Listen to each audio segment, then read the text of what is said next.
इस देह और देह की दुनिया से परे स्वयं को आत्मा देख।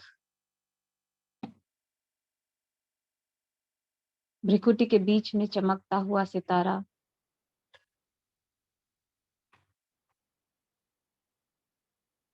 इस देह से निकल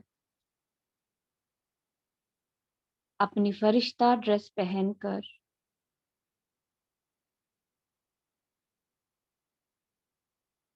अपने साथ अपने पूरे कल्प वृक्ष को ले, पांचों तत्व नवग्रहों को लेकर चलते हैं अपनी क्लास में सूक्ष्म वतन, जहां शिव बाबा ब्रह्मा बाबा के तन में पूरी एडवांस पार्टी सामने। देखिए हमारा स्वागत कर रही।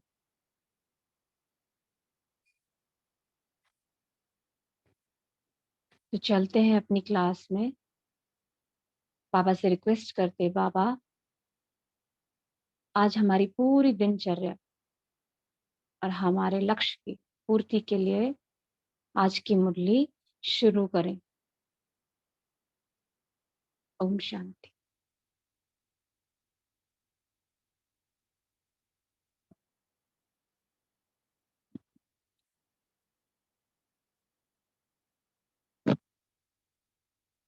आज है 24/11/2022 की प्रातः मुरली।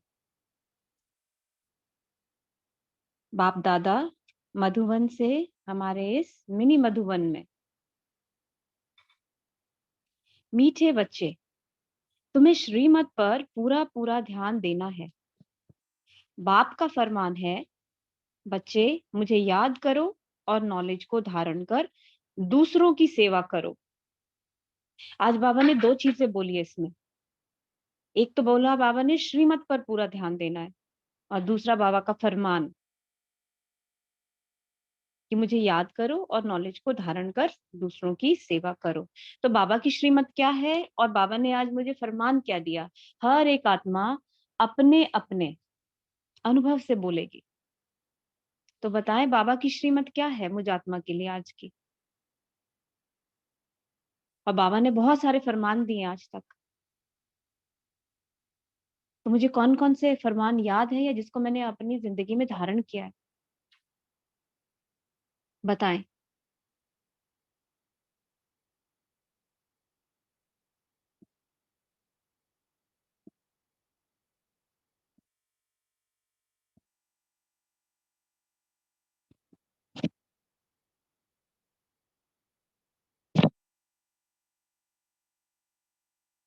आवाज तो आ रही है ना?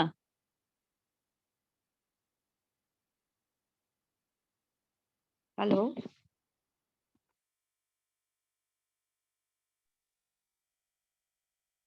हेलो, आवाज आ रही है मेरी? आ रही है चेतना अपना। ओम शांति ओम शांति। जी ओम शांति। कई फरमान बाबा ने बताए हम लोगों को, तो हाँ पर जी। यूज तो उसमें से धारण तो सारे नहीं कर पाते, पर फिर भी जो करते हैं उसमें रहता है। जैसे कि विस्तार को सार में, मतलब कई जहाँ बहुत शब्दों की जरूरत होती है उसमें बिल्कुल सार में आ जाते हैं, कम शब्दों को यूज करते हैं।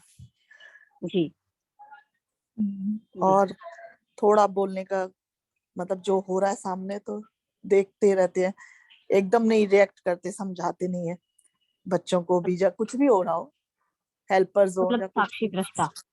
हाँ, वो करते हैं कि थोड़ा जी बाद में समझा लेते हैं। जैसे पहले तो होता था रोज ही रिएक्ट कर देना किसी चीज पे, लेकिन वो चीज अब सब कम हो गया है बहुत।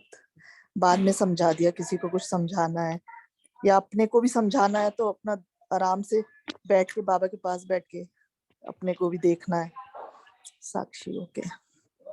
ये सब जी। फरमान से। ओम ओम शांति। हाँ जी, और किसी कुछ कहना? बाकी किसी ने भी नहीं लिया? कोई फरमान याद नहीं, कोई श्रीमत याद नहीं? Very good.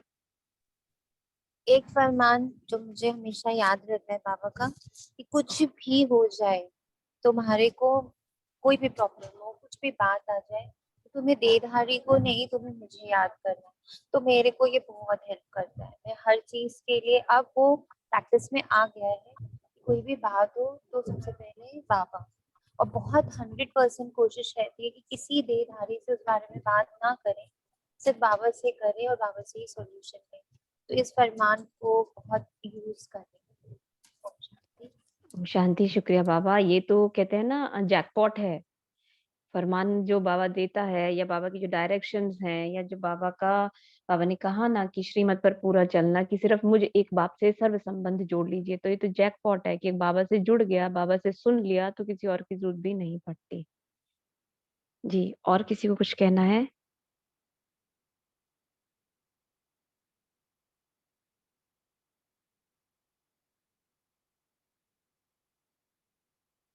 और एक बाबा की श्रीमत भी कह लो या बाबा का फरमान भी कह लो। बाबा ने कहा अब समय है कि आपको सर्वगुण संपन्न बनना है। हर एक आत्मा को सर्वगुण संपन्न बनना। अब कोई एक गुण या किसी एक शक्ति को लेकर हमें कार्य नहीं करना है। सारे गुण हमारे अंदर होने चाहिए जो बाबा ने हमें दिए। सर्व शक्तियां जो है वो हमारे अंदर अब होनी चाहिए। नहीं कि हम धारण कर रहे हैं, वो ऑटोमेटिकली अभी तक हो जानी चाहिए। अभी अपने अंदर चेकिंग करनी है। बाबा ने कहा कि देवी गुण भी धारण करने हैं। ओम शांति थी। जी, ओम शांति। मैं जो काफी हद तक एक श्रीमत जरूर फॉलो करने की करती हूँ कि जस्ट हैव टू गिव। देवी बन के देना। नहीं, कहा है ना कि जो दोगे आपको मिलेगा, और करेक्ट, मतलब दिया कहीं नहीं जाता है। That's only, correct. मतलब ज्यादा फोकस्ड। बाकी जो पापा श्रीमत न्यू न्यू मुरली से रोज करते हैं। करेक्ट, रोज का। और जैसे अपने लिए कुछ पकड़ लो ना, अपने लिए, जैसे अभी सुनी आत्मा ने कहा कि एक चीज मैंने अपने लिए पकड़ ली, अब वो जो है उसके लिए प्रैक्टिस नहीं करनी पड़ती, वो ऑटोमेटिक पे है। अभी तक क्या हम बहुत सारी चीजों की प्रैक्टिस करते हैं। रोज कहते हैं ना, हम कभी आत्मा अभिमानी बनने की कोशिश करते हैं, कि कभी हम दैवी गुण धारण करते हैं, कभी हम अपने आप को याद दिलाते हैं मैं आत्मा। तो अगर आपने एक चीज जिसको हम कहते हैं ऑटोमेटिकली, सांस जैसे हम लेते हैं वो ऑटो गियर पे है, ऑटोमेटिक, उसके लिए हमें सोचना नहीं पड़ता है। अपने नॉस्ट्रल्स को नहीं बोलना पड़ता है कि अब सांस अंदर लीजिए और अब सांस बाहर खींचिए। ऐसे ही सभी जब अपने लिए कोई भी एक, बहुत सारे फरमान है, जैसे भी चांदनी आत्मा ने कहा, बहुत सारे फरमान है, बहुत सारी श्रीमद् बाबा की है, सब तो याद नहीं रहती, लेकिन अपने लिए जो काम करे, जो अपने लिए उसको एक चीज पकड़ लो ना, तो भी कहते हैं ना एक सीढ़ी हमारी पक्की हो जाती है दैवी गुण धारण करने के लिए। क्योंकि बाबा आजकल पिछले 3-4 दिनों से मूल्यों में देखा जाए तो कंटिन्यूस बाबा क्या कह रहा है कि अपने आप को, अपने को देखो, स्वयं को देखो, स्वयं के पुरुषार्थ को देखो, खुद को ही दैवी गुण धारण करने हैं, खुद को ही आत्माभिमानी बनना है, खुद में ही चेकिंग करनी है। पहले अपना भला करना है, फिर दूसरों का भला करना है। आजकल बाबा यही बोली जा रहा है। तो बस बेसिकली क्या है, मुझे अब अपने को ही देखना है और स्वयं में ही सर्व शक्तियां, सर्व गुणों को धारण करना है, ताकि जब मुझ में धारण हो जाएंगे, तो बाबा ने कहा ना, वो नॉलेज धारण करके फिर दूसरों को बतानी है। जिस रास्ते पे मैं पहले चल ली हूँ, उसकी कठिनाइयां, उसकी परेशानियां, उसकी इजीनेस, उसमें बाबा की जो हेल्प मुझे मिली है, जब वो सब कुछ मैं खुद एक्सपीरियंस करूंगी, तभी तो किसी दूसरे को भी वो रास्ता बता सकती ना। तो स्वयं पे बहुत ध्यान देना है, स्व उन्नति पे बहुत ध्यान देना है। प्रश्न है, बाबा बच्चों की उन्नति के लिए कौन सी राय बहुत अच्छी देते हैं? अच्छा, अब बाबा ने राय भी हम लोग को बहुत सारी दी है, अब बाबा तो बता ही देगा, लेकिन अपनी उन्नति के लिए मैंने कौन सी राय बाबा की पकड़ ली है? अगर किसी ने पकड़ी है कि मेरी स्व उन्नति तो बस इसी चीज से होनी है, हो सकता है किसी और की, किसी और राय से हो, किसी और श्रीमत से हो, लेकिन मेरे लिए ये चीज वर्क किया है और वर्क कर रहा है। तो क्या कोई ये शेयर करना चाहेगा कि बाबा की कौन सी राय मेरी उन्नति के लिए मुझे बहुत काम आई, जिससे मैं रोज देख रही हूँ कि मेरा ग्राफ बढ़ रहा है, भले कुछ परसेंटेज में बढ़ रहा है, भले पॉइंट सम परसेंटेज में बढ़ रहा है, लेकिन बढ़ रहा है उस एक श्रीमत को पकड़ के। दी, हाँ जी। अभी कुछ टाइम से एक जो प्रोग्रेस हो रही है ना, कि मुझे ये लगता है मैं अब सबकॉन्शियस माइंड में कोई भी थॉट ऐसे सीट नहीं रखूं हम्म। जिससे मेरा मतलब आता भी है कोई थॉट हम्म। ऐसा, तो कोई ना कोई टेक्निक से हटा दो कि बुद्धि में कुछ भी नहीं, जस्ट नाउ एम्प्टी, बस बाबा। मतलब थॉटलेसनेस जिसको कुछ बाबा नहीं। कहते हैं ना, कोई भी संकल्प ना आए। जैसे दादी जानकी का था कि वो जनरली संकल्पलेस रहती थी, बहुत कम संकल्प, तो मतलब संकल्पों से भी परे। अभी जैसे बाबा कहते हैं मनसा वाचा कर्मणा से तो परे हैं ही हैं। अभी हम जो है साइलेंस, जो आपका कहने का मतलब है कि थॉटलेस मीन हाँ, साइलेंस, मतलब डीप आपकी बात है साइलेंस। ना कोई टेक्निक से उस मतलब कैक्टस जैसा सीड, कैक्टस जैसा थॉट आ भी जाए तो किसी न किसी टेक्निक से जो बाबा ने सिखाई उनसे, जैसे क्या 5 स्वरूप का और बहुत सारी जो टेक्निक्स हैं होपोनो एंड ऑल, उससे ना रिमूव कर दो, ऐसे करने की कोशिश करती हूँ कि नहीं अब नहीं। Okay okay, very good. और किसी को कुछ कहना है? ओम और शांति। मेरी आवाज शायद चली चली जाएगी, बट हाँ स्टिल जी, आई रियली वांट टू मतलब अपना शेयर करना चाहूंगी कि जो बाबा ने अभी थोड़े दिन, बहुत दिन से कहता है, लेकिन अब वो मुझे टच कर गया कि आत्मा अलग है और उस पर भूत अलग है। तो जैसे ही अपने अंदर भी मुझे कोई कमजोरी दिख आवाज कट रही है थोड़ा आपकी। शून्य आत्मा की आवाज कट रही है। किसी और को कुछ कहना हो? ओम शांति। जी। तो मैं तुरंत मुझे याद आता है कि मैं आत्मा संपन्न हूँ, मैं आत्मा संपूर्ण हूँ, पर मेरे ऊपर ना, हाँ मेरी आवाज कट रही थी। हाँ जी, आ रही है? अब आ रही है।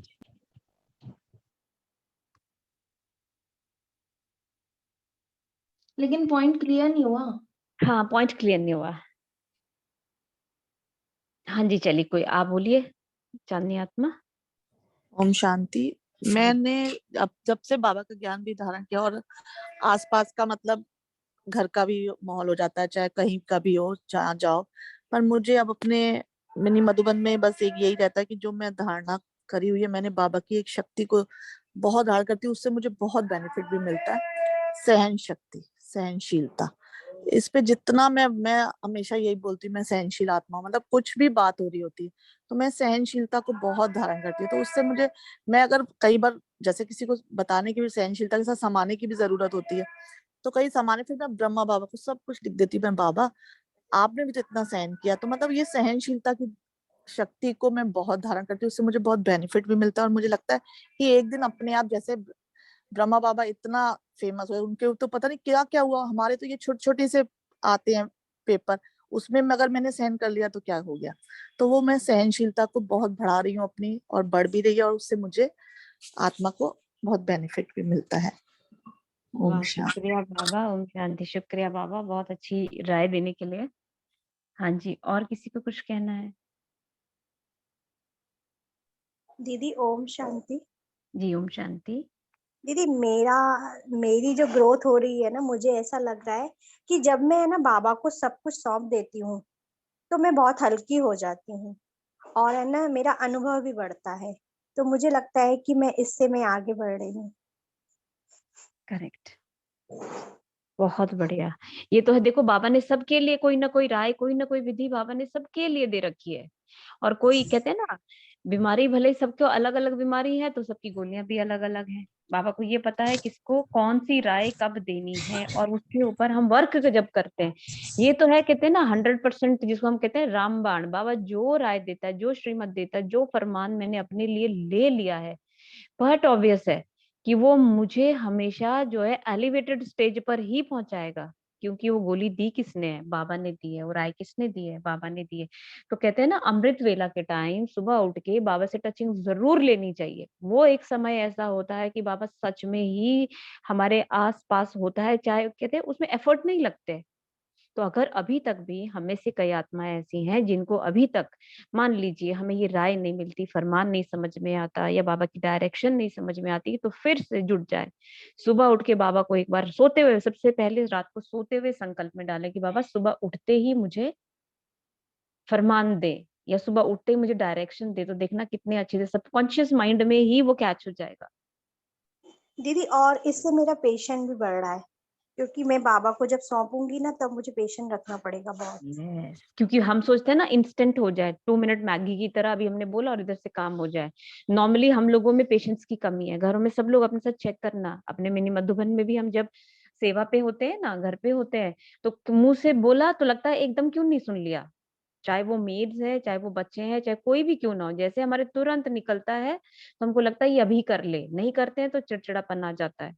लेकिन जैसे हम बाबा को सौंपते हैं और साथ में एक थॉट आती है कि बाबा को बोल दिया ना, वो अपने समय पे कर लेगा, बाबा को बोल दिया ना वो कर ले, बस होने वाला है। तो वो क्या होता है, हमारा ध्यान उस तरफ नहीं होता, बाबा ने सुना या नहीं सुना, हमारा ध्यान किस तरफ जाता है, हमारा ध्यान जाता है कि अच्छा अब इसका आंसर क्या आने वाला है, मतलब हम आंसर की वेट कर रहे होते हैं। या कभी किसी निमित्त आत्मा द्वारा मिलता है, या कभी मुरली द्वारा मिलता है, या कभी कोई बाबा ऐसे टचिंग देता है। तो हम लोगों का मेनली क्या रहता है उस समय, कि बाबा को सौंप दिया तो पेशेंटली सिर्फ हम वेट करते हैं उस आंसर के। तो बिल्कुल सही कहा आपने कि पेशेंस भी आती है। अगला प्रश्न है, याद में विघ्न रूप कौन बनता है? अच्छा, अब एक और क्वेश्चन बाबा ने पूछा, ऊपर बाबा ने कहा राय तो दे दी। अब जब हम याद करते हैं या उस राय को फॉलो करने की कोशिश करते हैं तो सबके विघ्न भी अलग अलग हैं। तो अब अपने अपने एक्सपीरियंस से बताएं कि जब मैं बैठती हूँ, नॉट ओनली सिर्फ बैठक योग या चलने फिरने जिसको बाबा कहते हैं कर्मणा योग भी, तो ऐसी कौन सी चीज है कि जो मुझ में विघ्न रूप में आती है और बहुत बड़े विघ्न में आती है? क्योंकि जैसे ही हमको अपना विघ्न पता चलेगा, जैसे ही हमको अपनी बीमारी पता चलेगी, तो हम उसका इलाज भी बहुत इमीडिएटली कर लेंगे। पर कई बार हम बोलते हैं बीमारी पता ही नहीं चली, अगर बीमारी पता नहीं चलती तो वो ला इलाज बीमारी बन जाती है। तो अब बताएं कि याद में जब हम बैठते हैं या चलते फिरते करते हैं तो विघ्न क्या है? दूसरों के किए हुए व्यवहार मुझे तो याद आते हैं। मैंने आज रामरूप मेरा यही देखा, जिन जिन लोगों ने मेरे साथ कुछ गलत किया है विकार के वश होकर, वो मुझे बहुत याद आ रहा था आज। और याद चलते है फिरते भी वो याद आ रहा था। करेक्ट। अब उसका देखिए, आपने एक बहुत अच्छा एग्जांपल दिया कि मुझे वो याद आया, तो यानी कि फर्स्ट ऑफ ऑल कि दूसरे, जैसे बाबा ने ऊपर कहा ना श्रीमत पर चलना है, तो हमको सबसे पहले क्या आ जाएगा याद, मनमत या परमत आ जाएगी, या हम किसी को देख कर, मतलब देहधारित्व में फंसे ही फंसे। इसके ऊपर एक और चीज समझ में आई कि जैसे आपको समझ में आया कि दूसरे मुझे याद आ जाते हैं, तो फट से मुझे उसका सोल्यूशन भी समझ में आ गया। आया समझ में कि नहीं आया कल्पना? हाँ, जैसे मुझे बाबा मुझे को पता पूरा चल, बार बार मतलब हाँ, पॉइंट याद करनी है, बाबा को याद करना है, उनको करेक्ट। उनसे अलग हो जाना है ना, तुरंत, जब भी अलग नहीं होना है, अटेंशन चला जाए। अलग होंगे ना तो वो फिर आ जाएगा। तो जो फिर क्या पॉइंट करते? आपके दिमाग में आती है उस समय जो आया दूसरों को देख के, पहली बात क्या ध्यान आया कि हमने दूसरों में अटक गए, यानी देहधारी में अटक गए, उसके स्वभाव संस्कार में अटक गए, वेरी गुड। लेकिन अब उससे हमें बाहर निकलने का मतलब ये नहीं है कि उसको हटा दो और ध्यान बाबा में, थोड़ी देर में फिर चपक जाएंगे वहां पे। उसको हमें परिवर्तन करना है, परिवर्तित करना है एक अच्छी थॉट देकर। मान लीजिए किसी ने आपसे कटु भाषा में बात करी, या किसी ने आपके साथ कुछ ऊंची भाषा में बोली, तो उसको आपको कैसे वो करना है, आपको उस आत्मा को ये सोचकर, या कोई थॉट जो आपको उस समय समझ में आती है, जैसे मुझे ये लगता है उस समय आप ये थॉट दे दी कि ये आत्मा तो विकारों के वशीभूत आत्मा है, और उसको आप देखना शुरू कर दो कि बेचारी कितनी ही दयनीय स्थिति में है, इसको हेल्प की जरूरत है, क्योंकि वो तो है एक शांत प्रिय आत्मा, बेसिकली शांत प्रिय आत्मा है, प्रेम पूर्वक आत्मा है, लेकिन विकारों के वश में है। तो उसी समय आप जब उसको, उसकी उस व्यवहार को बदल दोगे, तो देखना धीरे धीरे आपके अंदर चेंजेस आ जाएंगे सोचने में भी। तब आप उसको ना बेचारे को बेचारी वाली स्टेज से देखोगे। हेल्प, जिसको की हेल्प की जरूरत है, कहते हैं नहीं हम, कोई चीख रहा है, चिल्ला रहा है, दर्द में है, पेन में है, वो ऊपर से कई बार गाली भी दे देता है, गलत शब्द भी बोल देता है, डॉक्टर को भी बोल देता है, नर्सों को भी बोल देता है, तो वो लोग काट पीट के उसको छोड़ थोड़ी देते हैं कि इस पेशेंट को छोड़ दिया दूसरे पे चले जाओ, बल्कि वो उसके हाँ, दर्द को वो देखना शुरू करते हैं कि अच्छा कहाँ इसको पेन है, अच्छा पेट में है, सिर में है, कहाँ है। कई बार तो पेशेंट बोल भी नहीं पाता दर्द कहाँ है, तो डॉक्टर उसको सबको छोड़ छाड़ के उसकी तरफ आता है। तो ये भी हमें समझ में आता है कि जब हमें अपने विघ्न समझ में आए, तो उन विघ्नों को से भागना नहीं है, उन विघ्नों को सामना, जैसे भी बोला, सामना करना है और उसको परिवर्तित करना है। हर एक चीज जो हमारी लाइफ में अब आ रही है उसे हम किनारा नहीं कर सकते, उसको हमें हेड ऑन लेना है, मतलब उसको सामना करना है, सामने हेड ऑन लेकर उसको परखना है। कि परखना क्या, कि उस इंसान की या उस आत्मा की प्रॉब्लम क्या है, या उसका इस तरह से बिहेव करने का रीजन क्या है, परख के फिर हमको उसको वो वाला जो उस पर्टिकुलर समय में चाहिए, उस वाली शक्ति या उस वाले गुण से उसको परिवर्तित करना है, उसके वीक पॉइंट को। क्योंकि बाबा कहता है ना, आगे तो अब हाहाकार मचने वाली है। हाहाकार का मतलब क्या है? हाहाकार का मतलब यही है, हर एक आत्मा अपने दुख से दुखी होकर सामने आएगी और हमने उसके उस दुख को उस समय किस चीज की जरूरत है उससे हमें उसको एक्सचेंज करना है, उस शक्ति और उस गुण से हमें उसको एक्सचेंज करना है। हम किनारा नहीं कर सकते। क्लियर है? जी दीदी, बहुत अच्छे से समझ आया। तो चलिए, गीत है तू प्यार का सागर है। ओम शांति। यहाँ जब बैठते हो तो बाबा की याद में बैठना है। माया बहुतों को याद करने नहीं देती क्योंकि देह अभिमान है। कोई को मित्र संबंधी, कोई को खान पान आदि क्या क्या याद आता है।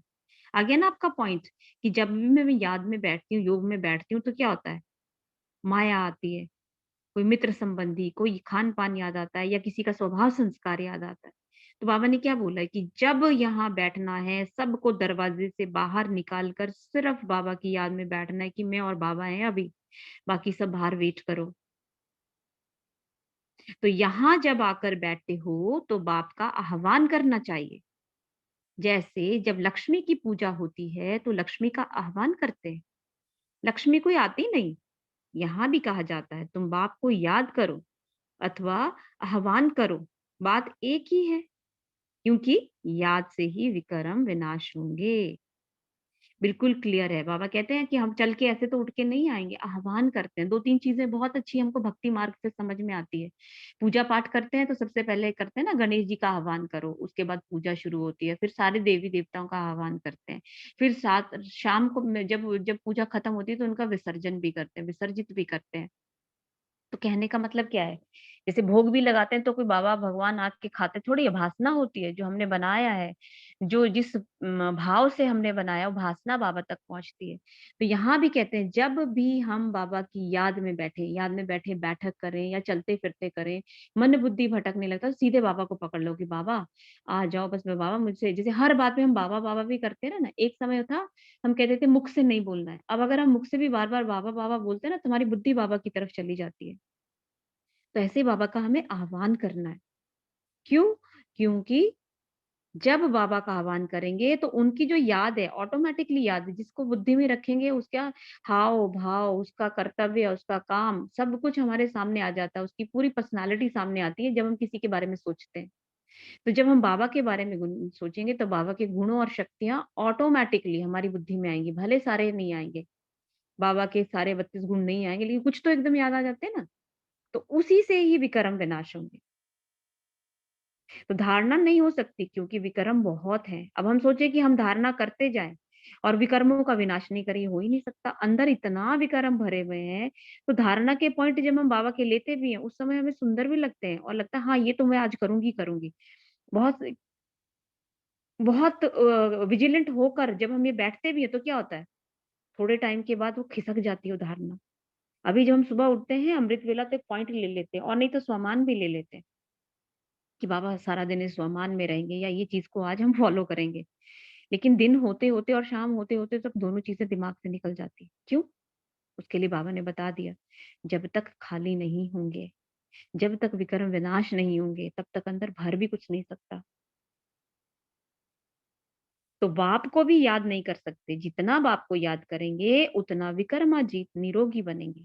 है तो बहुत सहज, परंतु माया अथवा पास्ट के विकर्म सामने आते हैं जो याद में विघ्न डालते हैं। देखो, फिर से वही पॉइंट आया, बैठते बाबा की याद में है लेकिन पास्ट में जो चीजें हुई हैं वो याद, वो हमारे सामने आती तो याद में विघ्न पड़ जाते हैं। कल कल करते हैं ना, जो एक तो जो बीत गया कल और एक आने वाला कल, जनरली हम उसी में दोनों चीजों में रहते हैं, बीते हुए कल में भी और आने वाले कल में भी। तो क्या होता है उस समय, जो बाबा के लिए हमारा टाइम है, जो मैं और बाप बैठे हैं उसका आह्वान करके हमने उसको बिठाया कि बाबा सब छोड़ के आ जाओ ना 10 मिनट के लिए। तो बाबा हमारे साथ बैठता है लेकिन हमारी बुद्धि जो है दाएं बाएं भटक रही होती है, तो उसका कोई फायदा ही नहीं है। तो बुद्धि को पहले खाली करना है। और वो कैसे होगी? बाप को याद करके विकर्म विनाश होते जाएंगे, बुद्धि अंदर से खाली होती जाएगी। तब हम उसको बाबा की श्रीमत से, बाबा के फरमान से भर सकते हैं और धारणा फिर ऑटोमेटिकली होगी।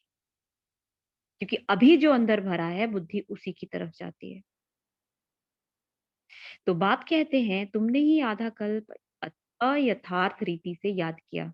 अभी तो तुम प्रैक्टिकल में आह्वान करते हो क्योंकि तुम जानते हो कि बाबा आया हुआ है, परंतु यह याद की आदत पक्की हो जानी चाहिए। तुमको एवर निरोगी बनने के लिए अविनाशी सर्जन दवाई देते हैं कि मुझे याद करो, फिर तुम मेरे से आकर मिलेंगे। अब देखो लौकिक में क्या होता है, एक होता है बीमारी हुई और हम डॉक्टर के पास गए, डॉक्टर ने दवाई दी और हमने खा ली और हम ठीक हो गए। एक होता है हम पहले ही बूस्टर डोज लेके चलते हैं कि बूस्टर डोज लगा लो, कि हमारा विटामिन्स कम नहीं होने चाहिए, हमारे मिनरल्स कम नहीं होने चाहिए, हमारा B12 कम नहीं होना चाहिए। तो पहले से ही पता है कि 6-6 महीने 3-3 महीने में ना बूस्टर डोज चाहिए चाहिए, कैल्शियम खाना ही खाना है। ये थोड़ी कैल्शियम की कमी कम होगी तब हम कैल्शियम खाते हैं। तो ऐसे ही माया के वार होने के बाद तो हम ऑटोमेटिकली बाबा के पास बैठते ही हैं सफाई करने के लिए, लेकिन पहले से ही वो बूस्टर डोज लेना है कि बाबा जो है बुद्धि में से हटे ही नहीं। सिर्फ बाबा है हमारे पास तो भाई जो माया के वार हैं वो ऑटोमेटिकली हम तक आएंगे नहीं, क्योंकि हमारी इम्यूनिटी सिस्टम बहुत स्ट्रांग हो चुका होगा। जैसे कि लौकिक में हमारा बूस्टर डोज लगाने से या पहले ही कोई मेडिसिन खा लेने से या पहले से ही हम अपने आप को स्ट्रांग रखने के लिए कितने सारे मिनरल्स, कितने सारे विटामिन्स खाते हैं, टैबलेट्स खाते हैं कि भाई हमारी बॉडी ठीक रहे। तो यहाँ हमें क्या करना है, बाबा की याद निरंतर रखनी है ताकि माया रूपी जो भी बीमारियां हैं वो मुझे ना लगे। मेरे बूस्टर डोज से वो ऑटोमेटिकली बाहर से ही निकल जाए और मेरा इम्यूनिटी सिस्टम मुझे अंदर से स्ट्रांग रखे। तो बाबा ने कहा ना, एवर निरोगी बनने के लिए जो अविनाशी सर्जन हमारा बाबा ये याद की दवा देता है, बस उसी को अपनी बुद्धि में फिराए रखना है। और उसके लिए बाबा ने बहुत सारी गोलियां दी है। कभी बोला है बाबा ने अपने पांचों स्वरूपों को याद करो, कभी बाबा ने बोला परम धाम में देखो, कभी बाबा ने बोला साकार सेवा करो, मतलब मन बुद्धि को बाबा में फिराए रखो। तो मेरे द्वारा मेरे को याद करने से ही तुम मेरा वर्षा पाएंगे। वाह, अंडरलाइन, ये अंडरलाइन कर लो। समझ में आया इसका मीनिंग? बाबा ने क्या बोला, मेरे द्वारा मेरे को याद करने से ही तुम मेरा वर्षा पाएंगे। क्या समझ में आया एक लाइन में?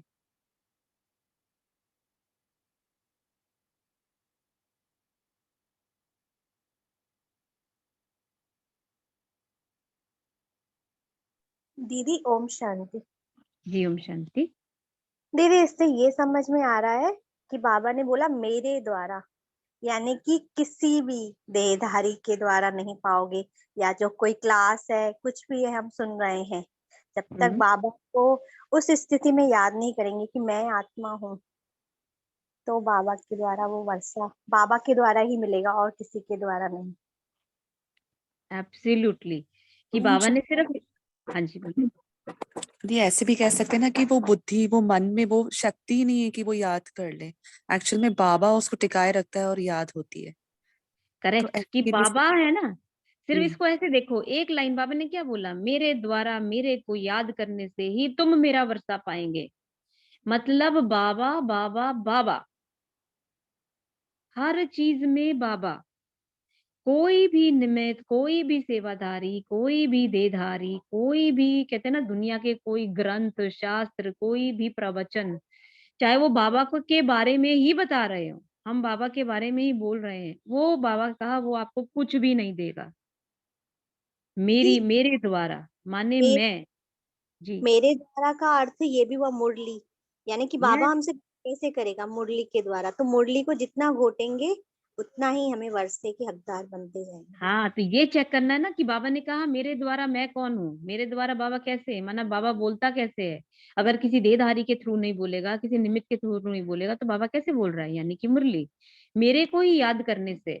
कि हाँ, ये नहीं कि फलाने भाई ने फलाने बहन से पूछ लेते हैं, वो बहुत ज्ञानी ध्यानी है, उनको समझ में आ ना, बाबा के पास बैठो, ब्रह्मा बाबा से भी नहीं, शिव बाबा से डायरेक्ट लो कि बाबा तुमको याद करने से ही मुझे तुम्हारा वर्षा मिलेगा। अब देने के निमित्त कोई भी हो, चाहे वो ब्रह्मा बाबा हो, कोई चाहे दीदी दादी हो, चाहे कोई निमित्त आत्मा हो, लेकिन कोई भी हो उसमें मुझे नहीं फंसना है, मुझे सिर्फ शिव बाबा को बैठ अपनी हर स्थिति परिस्थिति मनस्थिति उनको बतानी है, और उन्हीं के द्वारा, यानी कि मुरली, बाबा की मुरली हो गई, बाबा की बुक्स हो गई, या बाबा की अव्यक्त मुरली, वो बाबा जाने, उसके द्वारा ही मुझको बाबा से बाबा का वर्षा मिलेगा। अधिकारी में उसी से बने, वो निमित्त किसको बना रहा है वो बाबा जाने, दीदी लेकिन और मुझे किसको के देखना है। द्वारा जी। दीदी के द्वारा भी बाबा ने बोला था ना एक बार कि जो सामने वाला जो देगा, जितना देगा वो अपनी कैपेसिटी के अनुसार देगा, अपने अनुभव के अनुसार देगा, और बाबा तो अनलिमिटेड है और वो करेक्ट। मेरे हिसाब से देगा। और वो हिसाब से देखो, सबसे बड़ी बात क्या है, जब हम किसी निमित्त आत्मा को बोलते हैं ना, उसके एक्सपीरियंस सुन के बोलते हैं कि बाबा ने मुझे ना ये हेल्प की थी, बाबा ने मुझे वो हेल्प की थी, कोई भी निमित्त आत्मा हो, तो क्या होता है जब हमें कोई परेशानी हो या हमें कुछ चाहिए हो, तो हम उनको इस उससे बोलते हैं कि मुझे भी वो मिल जाए जो उनको दिया, मतलब उस तरह का मिल जाए। जबकि मेरा बाबा मुझे क्या देने वाला है वो तो ना उस आत्मा को पता है ना मुझे पता है। वो जो चीज उन्होंने दी है या वो जो उन्होंने सॉल्विंग करी है, वो उस आत्मा की रिक्वायरमेंट के हिसाब से करी थी। भले मेरी रिक्वायरमेंट भी सेम है। जैसे मान लीजिए मुझे पैसे चाहिए और आपको भी पैसे चाहिए, आपकी रिक्वायरमेंट भी 1000 रुपए की है, मेरी 1000 रुपए की है। लेकिन जब हमने बाबा को बोला, आपको मान लीजिए किसी कनिका आत्मा ने दे दिए, ठीक, और मेरे को जब देने हैं तो मैं कनिका आत्मा की तरफ देख रही हूँ कि बाबा ने ना रोशनी आत्मा की हेल्प करी थी कनिका आत्मा के थ्रू, तो कनिका आत्मा को देख रही हूँ, अरे ये मुझे मेरी भी हेल्प करेंगी। मुझे क्या पता मुझे सोनिया आत्मा के थ्रू मिलना है, वैदेही आत्मा के थ्रू मिलना है। तो हम क्या करते हैं, कहीं ना कहीं सूक्ष्म में अटक जाते हैं कि अच्छा इससे मिलने वाला नहीं, बाबा को बोल दिया, बाबा की मर्जी, जिस मर्जी को थ्रू दो। कई बार तो किसी ऐसे से भी दे देगा, हो सकता है पूरा बैंक ही उठ के चल के आ जाए, हमें क्या पता। तो सिर्फ बुद्धि बाबा पे ही टिकानी है, और किसी पे भी नहीं टिकानी। तो बाबा द्वारा ही, बाबा को याद करने से ही बाबा का वर्षा मिलेगा। किसके थ्रू मिलेगा वो भी बाबा जाने। हम डिसाइड नहीं करना चाहिए, या हमें डिसाइड नहीं करना चाहिए कि इसके थ्रू मिले या उसके थ्रू मिले। हम जब ये भी कर देते हैं ना कि हम खुद ही जब किसी बंधन में बंध जाए कि हाँ ये आत्मा के थ्रू मुझे मिलेगा, तो लिमिटेड, हम फिर लिमिटेड हो गए। अनलिमिटेड अगर हमें चाहिए, अनलिमिटेड प्राप्तियां हमें अगर होनी है, तो अनलिमिटेड बाप से ही देखनी है, क्योंकि वो सोचता भी अनलिमिटेड वे में है, वो देता भी अनलिमिटेड वे में है, उसके तरीके भी देने के अनलिमिटेड है। लेकिन दीदी जैसे ही हमने अपने आप को लिमिट में बांधा, दीदी भक्ति में फिर वो कहावत है ना कि हम चम्मच लेके खड़े हैं और वो पूरा सागर देने आया है। This absolutely. तो हमें बुद्धि में ये भी नहीं आना चाहिए कि कौन मेरी हेल्प करेगा। ये चीज अभी ऊपर ही सोनी आत्मा ने बहुत अच्छे से क्लियर कर दिया कि मेरे पास कुछ भी होता है मैं बाबा को देखती हूँ, मैं किसी देधारी को नहीं देखती। तो ये आज का जैकपॉट जो है, अगर पूरी मुरली में अगर हम देखें, तो बाबा ने अभी इस लाइन में भी वही जैकपॉट हमें दिया है, जो जैकपॉट उनको दिया है कि मेरे द्वारा मेरे को याद करने से ही तुम मेरा वर्षा पाएंगे, कि ओनली मी, सिर्फ बाबा और कुछ भी नहीं। तो बाप और स्वीट होम को याद करना है, जहां जाना है वहां बुद्धि में, वह विद्धि में रहता है। बाप वहां से आकर सच्चा पैगाम देते हैं और कोई भी ईश्वरीय पैगाम नहीं देते। फिर वही वाली बात आ गई, बाबा जब आता है वो खुद आकर डायरेक्शंस देता है। किसके थ्रू देता है वो बाबा जाने, क्योंकि ईश्वरीय पैगाम सिर्फ वही देता, कोई भी निमित्त आत्मा नहीं दे सकती। कई बार हम कहते हैं ना कि आज बाबा ने मुझे ये टचिंग दी, आज बाबा ने मेरे को ये कहा, आज बाबा की ये टचिंग रही, तो हम सोचते हैं ये बाबा ने दी है तो आज की ये बाबा की डायरेक्शन हो गई। वो पैगाम, वो टचिंग बाबा ने उस निमित्त आत्मा के लिए दी है, ना कि मेरे लिए। मुझे अपने लिए ईश्वरीय पैगाम लेना है, तो मुझे स्वयं बाबा के साथ बैठना है। ये वही वाली बात है, खाना तो कोई परोस दे लेकिन खाना तो खुद ही पड़ेगा ना। तो हमें रास्ता तो पता है कि हाँ उसको मिला है तो मुझे भी बाबा ही देगा, तो बाबा के पास बैठे और वो टचिंग 100% होएगी कि मेरे लिए क्या पैगाम है। अगर आज हम जितनी आत्माएं बैठी हैं यहाँ पे, 20 30 15 जितनी भी आत्माएं बैठी हैं, तो बाबा ने एक पैगाम भले सबके लिए कॉमन दिया हो कि मैं आत्मा हूँ, लेकिन उसके अंदर भी आत्मा किस तरह की हो, किसी को शांत स्वरूप आत्मा, किसी को प्रेम स्वरूप आत्मा, किसी को हो सकता है बहुत वीकनेस है तो शक्ति स्वरूप आत्मा, किसी के विघ्न आ रहे हैं तो विघ्न स्वरूप, कहते हैं ना विघ्न विनाशक आत्मा। तो बाबा जो है उस आत्मा में भी जो डायरेक्शंस दे रहे हैं सबको अलग अलग वे से दे रहे हैं, तो वो पैगाम तो पकड़ना ही है। तो वह तो यहाँ स्टेज पर पार्ट बजाने आते हैं और ईश्वर को भूल जाते हैं। लक्ष्मी नारायण यहाँ आते हैं तो ईश्वर का पता नहीं रहता, उनको भी पैगंबर नहीं कह सकते। यह तो ईश्वरों ने यह तो मनुष्यों ने नाम लगा दिए। वह आते ही हैं पाठ बजाने, वह याद कैसे करेंगे? उनको पाठ बजाते बजाते पतित बनना ही है, फिर अंत में पतित से पावन बनना है। वह तो बाप ही आकर बनाते हैं। अब हम देखो, भक्ति मार्ग में सबसे पहले कहते हैं लक्ष्मी नारायण कृष्ण को लोग याद करते हैं। तो बाबा ने क्या कहा? वो भी पाठ बजाने ही आते हैं, वो पैगंबर नहीं, कुछ चेंज करने नहीं आते, उनको सिर्फ पाठ बजाना है। पाठ बजाते बजाते वो गिरते हैं, ये भी ड्रामा में ही नूंद है, और आकर बाप ही उनको उठाते हैं, ये भी ड्रामा में नूंद है। तो फिर याद करना किसको है? बाप को, वर्षे को और ड्रामा को। इसके अलावा कुछ है ही नहीं। एक ड्रामा, ड्रामा पे पूर्ण निश्चय कि ड्रामा में जो कुछ हो रहा है हमारी जिंदगी में, हमारे आसपास जो भी घटित हो रहा है, वो ड्रामा में एक्यूरेट है। और बाप भी जो है वो भी ड्रामा में ही बंधायमान है। तो बड़ा कौन हुआ? ड्रामा। और दूसरा, बाप आकर ही डायरेक्शन देंगे। जब तक बाप डायरेक्शन नहीं देंगे तब तक ये ड्रामा का जो सीन है वो भी परिवर्तित नहीं होगा।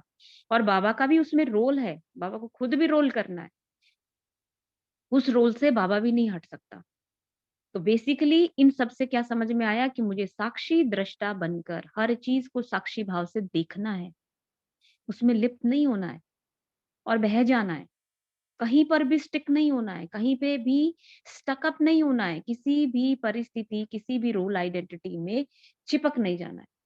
बस बहना है और देखना है बाबा जो है क्या बताने की कोशिश कर रहा है। बाप की याद से ही पावन बनना है। बाप कहते हैं, बच्चे मेरे पास पावन बनाने का एक ही उपाय है, देह सहित जो भी देह के संबंध है उनको भूल जाना है। आ गया ना वही ऊपर वाला पॉइंट जो बाबा ने कहा, मेरे से, मेरे द्वारा मेरा वर्षा लेना, माने जो भी कुछ है, कुछ भी चाहिए, कोई भी संबंध है, वो सर्व संबंध सिर्फ बाबा से जोड़ना है, बाकी सब भूल जाओ। तो तुम जानते हो मुझ आत्मा को बाप को याद करने का फरमान मिला है। देखो आज बाबा ने क्या फरमान, ऊपर बाबा ने बोला ना श्रीमत और फरमान, तो आज बाबा ने क्या फरमान दे दिया कि हर एक आत्मा को बाप को याद करने का फरमान मिला है कि सिर्फ और सिर्फ बुद्धि कहाँ तक जाए? मेरे बाबा तक। और जब बाबा में बुद्धि टिकी रहेगी तो ऑटोमेटिकली बाबा के जो फरमान है, बाबा के जो डायरेक्शंस हैं, बाबा की जो श्रीमत है, वो ऑटोमेटिकली फ्लो करेगी और हमारी बुद्धि उसको कैच भी करेगी। क्योंकि बुद्धि जो है विस्तार में नहीं है, एक सार में है, उस बाबा में चिपकी हुई है। जब बुद्धि विस्तार में होगी तो उतने ही दरवाजे भी खुलेंगे, उतनी भी ओपनिंग खुलेगी, और हम जो है उस पॉइंट पे नहीं पहुंच पाएंगे जो बाबा ने हमें आज के लिए डायरेक्ट किया है। तो बाबा ने कहा उस फरमान पर चलने वालों को ही फरमानबरदार कहा जाता है। जो कम याद करते हैं वह कम फरमानबरदार हैं। फरमानबरदार पद भी ऊंचा पाते हैं। बाबा का एक फरमान है याद करो, और दूसरा है नॉलेज को धारण करो। फिर बाबा ने यही बोला कि याद करो, याद करो, सिर्फ बाबा को याद करो। और नॉलेज, नॉलेज किसके द्वारा? मुरली के द्वारा। जो भी पॉइंट आज मुझे टच किया है उस पे टिक जाओ। याद नहीं करेंगे तो सजाएं बहुत खानी पड़ेंगी। स्वदर्शन चक्र फिराते रहेंगे तो धन बहुत मिलेगा। कौन सा धन मिलेगा हमें स्वदर्शन चक्र फिराने से?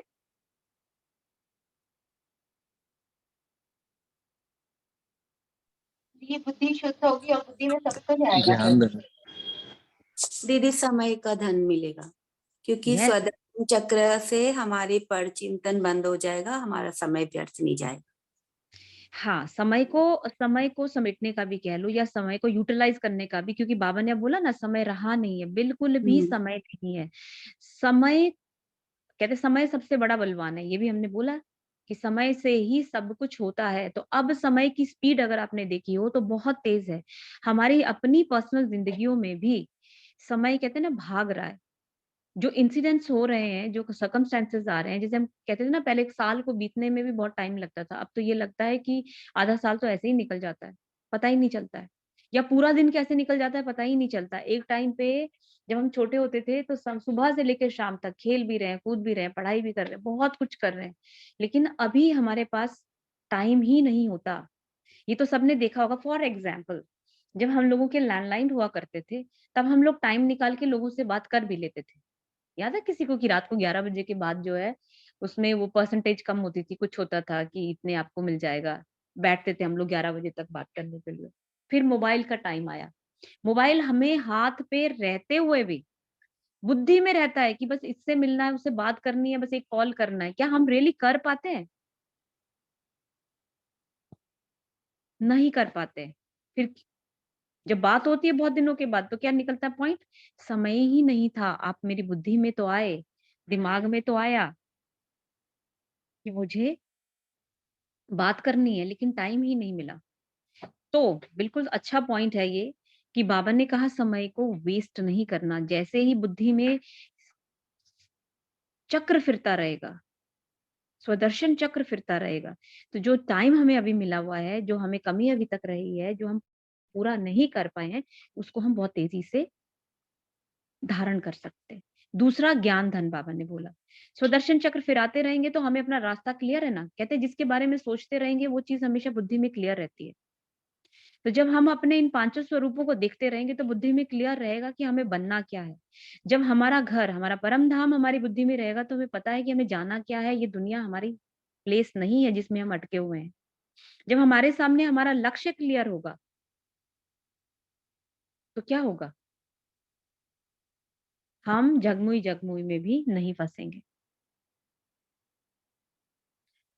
तो बाबा कहते हैं भगवानुवाच मेरे द्वारा मुझे भी जानो और सृष्टि चक्र के आदि मध्य अंत को भी जानो। फिर से अंडरलाइन करो, भगवानुवाच मेरे द्वारा, किसी और के द्वारा नहीं, मेरे द्वारा मुझे भी जानो। क्योंकि बाबा स्वयं आकर अपने अपने बारे में बता रहा है, अपनी इंट्रोडक्शन दे रहा है।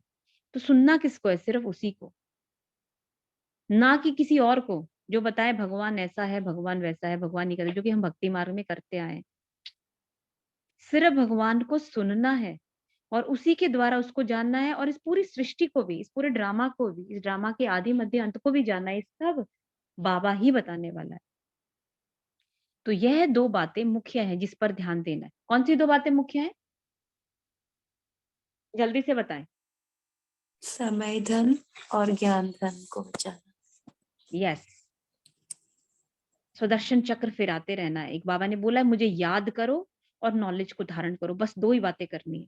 समय धन हम कैसे एकत्रित करेंगे? बाबा को याद करने से। दो चीजें आज की मुरली से, दो चीजें बाबा ने बोली। एक तो याद को, याद का फरमान कि सिर्फ मुझे याद करो, किसी दूसरे को नहीं। दूसरा है नॉलेज। याद करने से बाबा जो नॉलेज देता है उसको धारण करना है। श्रीमत पर पूरा ध्यान देंगे तो ऊंच पद पाएंगे। फिर रहम दिल बनना है, सबको रास्ता बताना है, सबका कल्याण करना है। मित्र संबंधियों आदि को भी सच्ची यात्रा पर ले जाने की युक्ति रचनी है। अब देखो, इसके लिए भी क्या है? एक तरफ से तो बाबा कहता है कि आप जो है बिल्कुल स्वार्थी बन जाओ, सिर्फ अपने आप को देखो, स्व को देखो और अपनी यात्रा पे चल दो, बाकी हमें दाएं बाएं नहीं देखना। अब बाबा ने दूसरी चीज बोला, मित्र संबंधी आदि को भी सच्ची यात्रा पर ले जाने की युक्ति रचनी है। क्यों बोला बाबा ने ये? कि एक तरफ से तो बाबा को कहता है अपने को देखो, दूसरी तरफ से कह रहा है मित्र संबंधियों को भी ले चलो। अब ये तो दोनों चीजें हैं। अब किसको पकड़ना है? इसका मीनिंग क्या है? क्यों हमने मित्र संबंधियों को भी रास्ता दिखाना है? क्यों हमें युक्ति रचनी है? अभी तो हमें सिर्फ अपने को ही देखना चाहिए ना। क्या लगता? दी वो मेरी ही तो इमेज है। यस, वो मेरा मेरे बीच में। है ना, मेरी तो नेचुरल, मुझे अपने आप को करेक्ट करूंगी तो वो भी होंगी ऑटोमेटिक। हम्म, तो जो कमी उनमें दिख रही है तो वो मेरी ही कमी है ना। और मुझे कई बार लगता है कि मैं भी उनके जैसे कहा था ना कि हम उनको भी फील करें कि वो किस परिस्थिति में है, उनकी हम्म, कंडीशन में जाकर मैं भी देखूं। करेक्ट। और क्या लगता? तो दीदी बाबा कहते हैं ना कि हम ही पूर्वज हैं, तो हमें तो उनकी भी संभाल करनी होगी ना, और हमारे चाल चलन से ही उन लोग भी सुधरेंगे, करेक्ट। ऑटोमेटिक उनमें सुधार आएगा। और ओम बाबा ने शांति। कहा, हाँ ओम शांति भाई। बाबा जी भी तो कहता ना अकेले जाके क्या करोगे। करोगे, एब्सोल्युटली। बाबा ने कहा जब तक हर एक आत्मा को नहीं लेके जाएंगे तब तक तो क्या स्वर्ग के द्वार भी नहीं खुलेंगे, सत्यों का गेट कहाँ खुलने वाला है।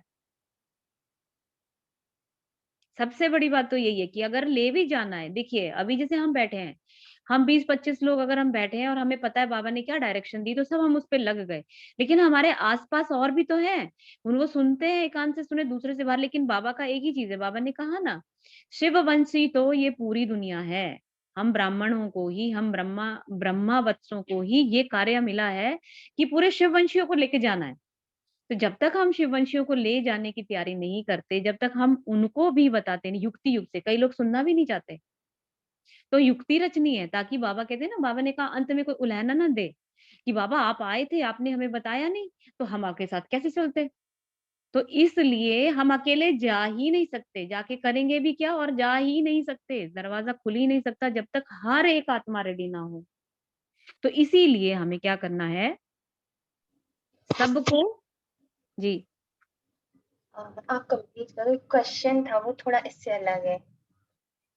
हाँ, इसीलिए भी बस यही है, बाबा ने कहा ना मित्र संबंधियों को ले जाने के लिए युक्ति रचनी है, कि बस हमें युक्ति युक्त बनना है कि बाबा की बात पहुंच भी जाए, उलहना भी ना मिले और हमको सबको लेके भी चले जाएं, क्योंकि अभी कल ही बात हो रही थी कि हम लोग क्या है, रेयर पार्टी, सबको लेके जाना है, एक सुई भी नहीं छोड़ सकते।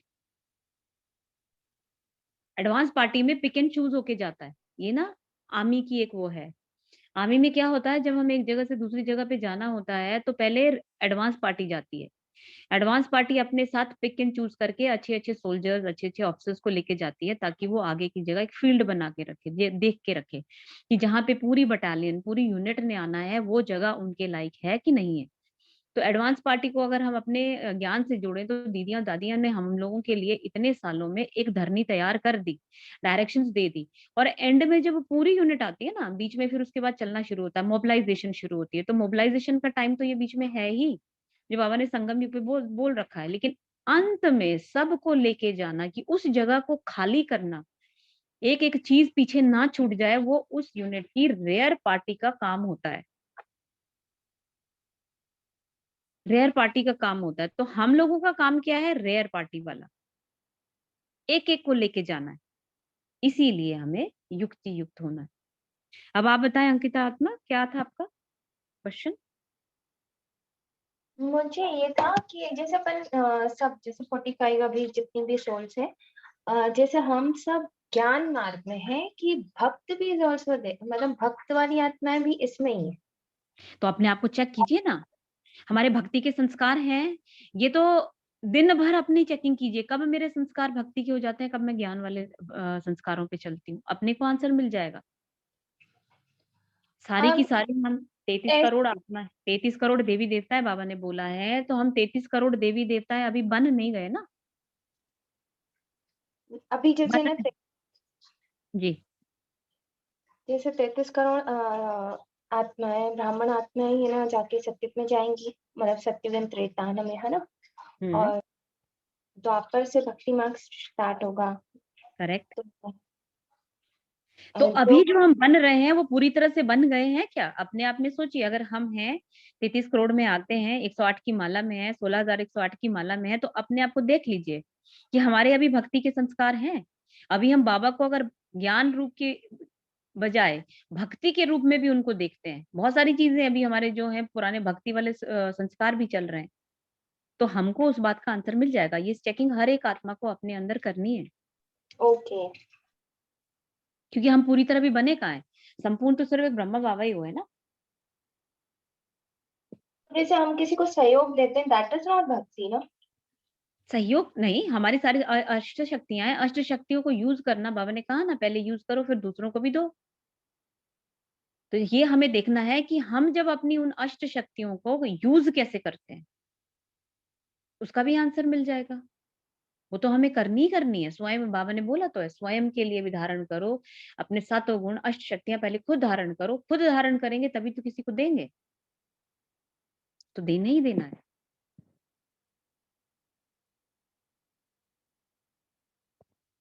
तो बाबा ने कहा मित्र संबंधी आदियों को भी सच्ची यात्रा पर ले जाने की युक्ति रचनी है। वह जिस्मानी यात्रा, यह रूहानी यात्रा। यह स्पिरिचुअल नॉलेज कोई के पास नहीं है, वह सब शास्त्रों की फिलॉसफी।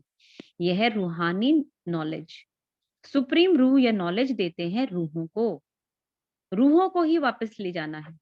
अमृत वेले जब आकर बैठते हैं, कोई तो लाचारी आकर बैठते हैं, उन्हों को अपनी उन्नति का कुछ भी ख्याल नहीं। बच्चों में देह अभिमान बहुत है। देही अभिमानी हो तो रहमदिल बन श्रीमत पर चलें। तो इसमें भी क्या है, एक चेक पॉइंट आज फिर आ गया। अमृत वेले उठते सब है। अमृत वेले में किस भाव से हम उठते हैं?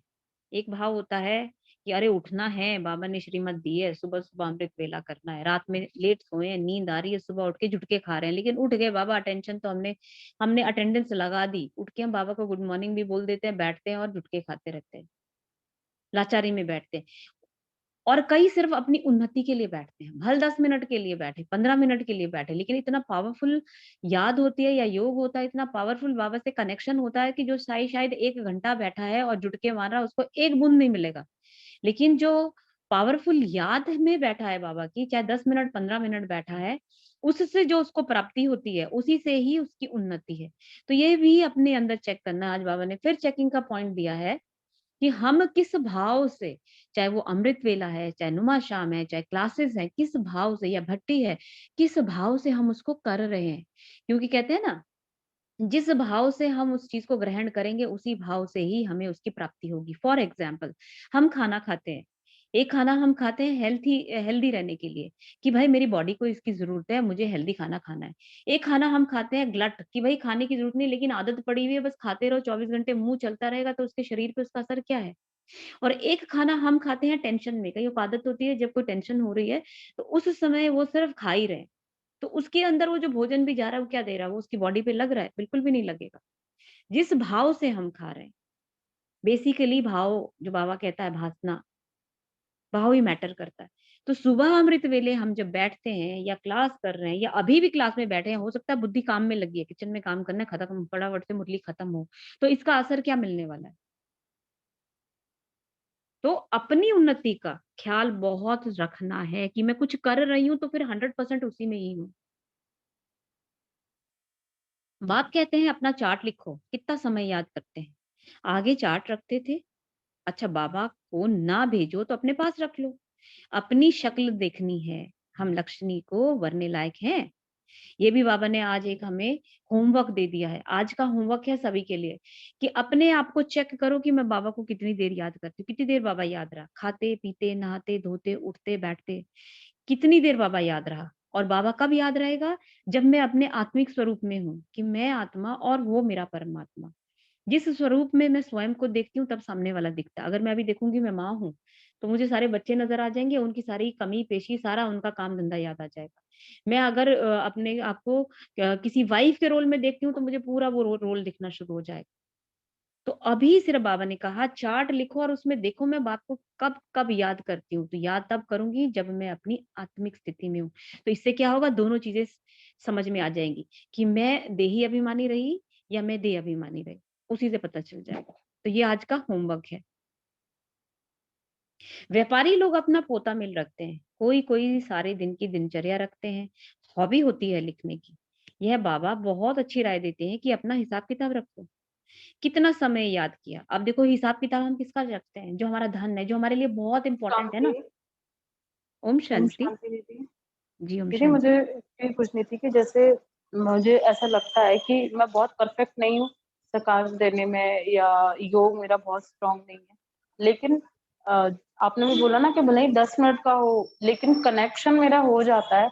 जैसे मेरे भी फादर सही नहीं है, उनकी तबीयत बहुत खराब है, तो मैं डेली उनको, मतलब जब हम मैं मंदिर में जब पूजा करती हूँ, अगरबत्ती लगाती हूँ, बाबा को याद करती हूँ, क्योंकि बाबा भी है वहाँ पे, तो मैं ना, मतलब 2 मिनट का या 5 मिनट का जो होता है ना, कि हम परम धाम में जाते हैं बाबा के साथ, फिर उनको जाके दुआएं दे के आते हैं, तो दीदी वो भी मतलब सही है ना? जैसे मेरा बहुत लॉन्ग योग नहीं लग पाता है। सबसे पहली बात तो मैं आपको यहाँ करेक्ट करेगा बाबा, यहाँ करेक्ट करेगा बहन। जो आपने कहा कि जी। मैं स्ट्रॉन्ग नहीं हूँ, मेरा योग ठीक से नहीं लगता है, मैं कमजोर हूँ, ये कमजोरी का जब आपके अंदर एक थॉट आ गया, अब आप जो कुछ भी देंगे, किसी को भी देंगे, अब आपने कहा साकाश देंगे, वो भी कमजोरी होगा ना, वो स्ट्रांग तो हो ही नहीं सकता। पहली बात तो आप अपने आप को, वही कहते हैं ना, बाबा ने कहा स्व उन्नति, सबसे पहले स्वयं पे भरोसा। मैं अगर देवी कुल की, ईश्वरी कुल की आत्मा हूँ, तो मैं वीक कैसे हो सकती हूँ? तो मतलब मुझे पहले ऐसा लगता है ना कि जैसे आप लोग हो और भी दीदी वगैरह हैं, तो लगता है कि कितने अच्छे से मुरली करा लेते हो, कितना अच्छा योग लगता है। उस वे में मुझे लगता है कि यार हम तो अभी हैं थोड़ा लर्निंग ना, में ही चल फिर रहे आपने हैं। क्या किया? देखो चेकिंग पॉइंट कितने सारे बाबा ने आपसे दे दिए। सबसे पहले आपने क्या किया? जी स्व को नहीं देखा, दूसरों को देखा जी कि बाबा जी ने जी। उसको क्या दिया है। और आपकी झोली में पता नहीं हाँ क्या जी। क्या वो दे रहा होगा देने वाला, क्योंकि आप किसी दूसरे को देख रहे हो, तो बाबा आपकी झोली में क्या दे देगा? फॉर एग्जाम्पल आप हम्म, सामने देखिए, अगर आपने दुपट्टा किया है, अभी आप इमेजिन कीजिए हम सब लाइन में खड़े हैं, ठीक है, हम दुपट्टा पतला सा जी लेके सामने खड़े हैं, और देने वाला हमें कुछ दे रहा है, कुछ हैवी सा दे रहा है, हो सकता है धन दौलत दे रहा हो सकता है वो अनाज दे रहा हो, कुछ भी दे रहा हो, हम झोली लेके सामने खड़े हैं। अब हमारी नजर कहाँ है? सामने वाले के पास, कि उसकी झोली में क्या पड़ा है। तो जो देने वाला होगा ना, वो हाथ हाथ लिए खड़ा है कि भाई तू अपने आप को दे, कहीं गलती से गिर ना जाए। होता है ना ऐसे, जी। बच्चे सामने खड़े हैं, हाथ फैलाए हैं, तो उसको बोलते हैं ना इधर देखो, इधर देखो, तब हाँ हम उसके दीदी। हाथ में रखते हैं, कुछ ऐसे थोड़ी रख देंगे। तो ये वाली स्टेज है अभी हम आत्मा की। मुझ आत्मा में अगर ये थॉट आ गया कि सामने वाली दीदी, सामने वाली जो आत्माएं हैं वो मुझसे स्ट्रांग है, नहीं, तो बाबा चूज ही नहीं करता। अगर बाबा ने मुझे चूज किया है और आप आज इस क्लास में बैठे हो, बाबा सम्मुख बैठा है, तो अब खुद देखिए, ज्ञान सूर्य सामने बैठा है, वो हर एक आत्मा पे इक्वली दे रहा है कि चुन चुन के अलग अलग दे रहा है? इक्वली दे रहा है। लेने वाले की कमी है, तभी बाबा बोलता है ना नंबरवार। नंबरवार क्यों कह जी रहा है? क्योंकि मैं ले नहीं रही हूँ, मैं रिसीविंग एंड पे नहीं हूँ, देने वाला तो 100% दे रहा है। देने वाले में कोई कमी नहीं है। क्यों क्यों? क्योंकि मैं परमत दूसरे को देख रही हूँ, पर चिंतन कर रही हूँ, पर दर्शन कर रही हूँ, दूसरे का दर्शन कर रही हूँ, मैं स्वयं को नहीं देख रही हूँ मुझे क्या दे रहा है। अब आप खुद देखो ना, इक्वली एक सूरज के नीचे हम बैठे हैं सामने से, या एक सर्च लाइट पड़ रही है, सबके ऊपर इक्वली पड़ रही है, तो देने वाले की कमी नहीं है बहन। तो इस कमजोर संकल्प के साथ अगर आप किसी को साकाश भी दे रहे हैं, वो भी कमजोर होगा, आई एम सॉरी टू से। तो सबसे पहले बाबा यही कहता है, स्वयं को भरो, स्व को देखो, पहले अपनी स्थिति को स्ट्रांग करो। क्योंकि अगर अपनी स्थिति कमजोर है, तो आप आगे कमजोरी ही दे रही हैं, उसका फायदा उसको होना नहीं है, रादर और नुकसान हो जाएगा। उससे भले दो ही मत। तो ये करना है, और ये अपने आप को चेक कैसे करना है? अब आपको जो बाबा ने एक डायरेक्शन दी है अभी सबको, कि हिसाब किताब रखो, सारे दिन में चेक करो कि आपको ये कमजोरी के ये थॉट्स कितनी बार आए, तो उनको हटाना है। थॉट आए हैं, उनसे भागना नहीं है। कमजोरी का थॉट आया, मुझे ये नहीं आता है, मैं ये नहीं कर सकती, मेरा साकाश नहीं है इतना, तो बाबा के सामने बैठ जाओ कि बाबा तू मुझे दे रहा है, जो कुछ तूने मुझे दिया वही मैं आगे रेडिएट कर रही हूँ। तो मान लीजिए मैंने आपको 1000 रुपए, आपके पास पैसे नहीं है, आप बिल्कुल भिखारी हो, लेकिन मैंने आपको 1000 रुपए दिए और बोला सामने वाली आत्मा को दे दो, तो क्या हुआ? आप भिखारी रहे हो क्या? 1000 रुपए आपके हाथ में आए और आपने 1000 रुपए आगे दे दिए ना, आपका काम वही है। अब आप सोचो मैं तो भिखारी हूँ, देने वाले ने आपको 1000 रुपए भी दिए, तब भी मैं उस 1 मिनट के लिए, उस 1 सेकंड के लिए, उस एक क्षण के लिए आप 1000 रुपए के मालिक हुए कि नहीं हुए? आपके हाथ में आ गया और आपने वो आगे दे दिया। सेम वे जब जब आपके अंदर ये आए, तो बाबा के सामने बैठ जाओ, वो सर्वशक्तिवान जो है बैठ के आपको सर्व शक्तियों से नवाजेगा। और उसको अब अपने अंदर क्या करना है? तभी हम कहते हैं अपने अंदर धारण करो। धारण कब होगा? जब आपके कमजोरी के संस्कार बाहर निकल जाएंगे। और वो बाहर कैसे निकलेंगे? वो निकलेंगे ही बाबा की याद से। समझ में आई विधि?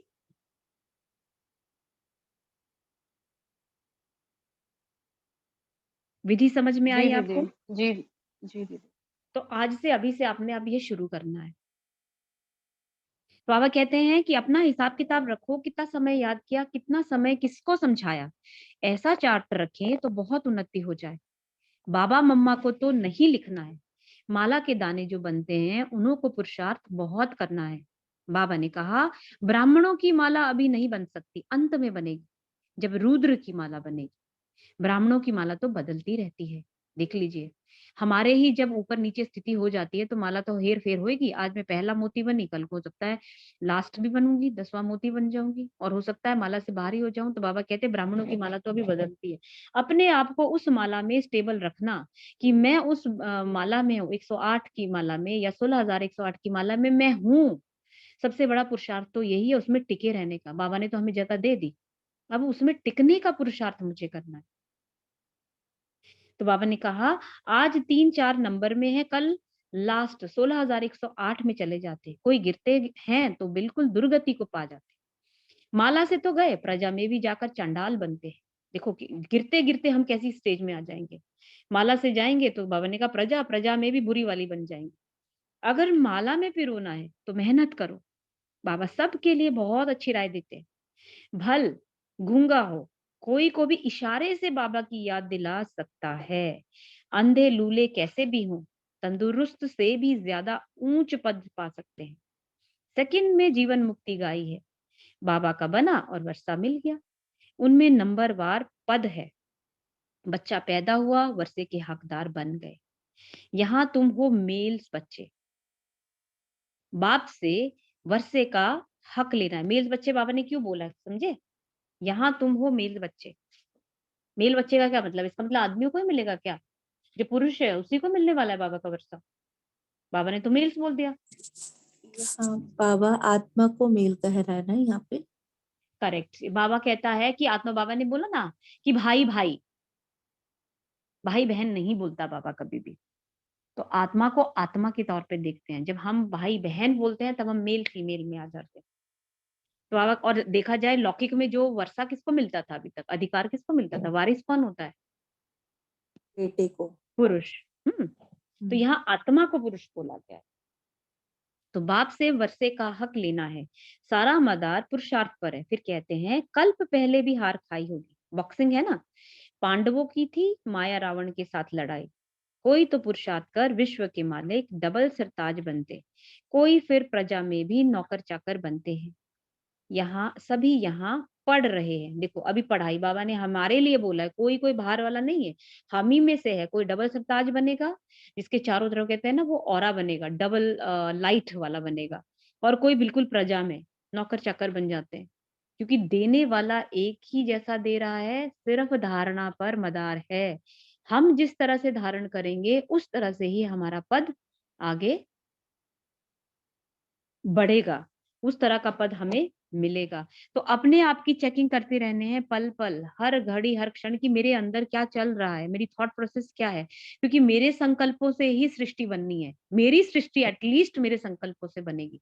तो मेरे संकल्प अगर घबराने वाले हैं तो मेरे सामने की सृष्टि हुई है। मेरे सामने अगर वीकनेस के हैं कि मेरे में बहुत कमी कमजोरी है, तो मेरे सामने की सृष्टि भी वैसे ही बनेगी। तो मुझे तब पता चल जाएगा कि मैं डबल सरताज बन रही हूँ या नौकर चाकर बन रही हूँ या चंडाल बन रही हूँ। तो बाबा ने कहा है कि अपने आप की चेकिंग करो, अपने संकल्पों की। तो राजधानी स्थापन हो रही है, अटेंशन आगे वाले दानों तरफ जाएगा। 8 दाने कैसे चल रहे हैं पुरुषार्थ से मालूम पड़ जाता है। ऐसे नहीं अंतर्यामी है, सबकी दिल को जानते हैं। नहीं, जानी जाननहार अर्थात नॉलेजफुल है, सृष्टि के आदि मध्य अंत को जानते हैं। बाकी एक एक के दिल को थोड़े ही रीड करेंगे। मुझे थॉट रीडर समझा है क्या? बाबा कहते हैं मैं थॉट रीडर नहीं हूँ। वास्तव में मैं जानी जाननहार अर्थात नॉलेजफुल हूँ। सृष्टि के आदि मध्य अंत की मेरे पास नॉलेज है। यह चक्र फिर से कैसे रिपीट होता है, मैं उस रिपीटेशन के राज को जानता हूँ। वह सब राज तुम बच्चों को समझाता हूँ। हर एक समझ सकते हैं कि परमात्मा कौन है और कितनी सर्विस करते हैं। बाकी बाबा एक एक की दिल को जानने का धंधा नहीं करते। वह चैतन्य मनुष्य सृष्टि का बीज नॉलेजफुल है। जानी जाननहार अक्षर बहुत पुराना है। हम तो जो नॉलेज जानता हूँ वह तुमको पढ़ाता हूँ। बाकी तुम क्या क्या करते हो वह सारा दिन बैठ देखूंगा क्या? मैं तो सहज राजयोग ज्ञान सिखलाने आता हूँ। तभी बाबा हमेशा कहता है ना कि बच्चों तुम्हें जो चाहिए जो करना है वो बाबा को कहना है। पोता मेल में हम शाम को क्या देते हैं? पूरे दिन की रूटीन देते हैं। क्यों देते हैं? बाबा को बताते हैं हमें सुबह से शाम तक क्या किया। कोई हमसे गलती हुई है, बाबा कहते हैं ना मुझे बता दो, ताकि आधा तो उसी क्षण माफ हो जाएगा। अब फॉर एग्जाम्पल एक माँ के 10 बच्चे हैं, माँ अपने काम में भी लगी है। वैसे ही बाबा को भी पूरी सृष्टि को चलाना है। 10 बच्चे उसको पता है, लेकिन 10 बच्चों में से ये भी, भले ही वो खाने का टाइम है, let's say breakfast lunch dinner का टाइम है, लेकिन वो माँ भी काम में बिजी रहेगी जब तक बच्चा आके चिल्लाए नहीं कि मुझे भूख लग रही है, खाना दे दो। पता है खाने का टाइम है, लेकिन मांगना होता है। तो वैसे ही बाबा को हमें हर चीज बतानी है। वो जानी जाननहार नहीं है, वो बहुत बड़े काम के लिए है। वो हमारे दिल को जानने के लिए नहीं आया, इसके अंदर क्या गंदगी है या इसके अंदर क्या अच्छाई है। तो हर चीज बाबा को देनी है, सौंपनी है, अच्छा भी तो बुरा भी। तो हम कहते नहीं हमेशा बाबा तेरा तुझको अर्पण। तो हर प्रकार की थॉट जो मेरे अंदर चल रही है वो बाबा को बतानी है। उसके लिए जो नियम बना है, या जो बाबा कहता है ना कि ट्रैफिक कंट्रोल बना हुआ है, 1-1 मिनट का ट्रैफिक कंट्रोल बना है, उस ट्रैफिक कंट्रोल में हम वेरिएशन कर सकते हैं।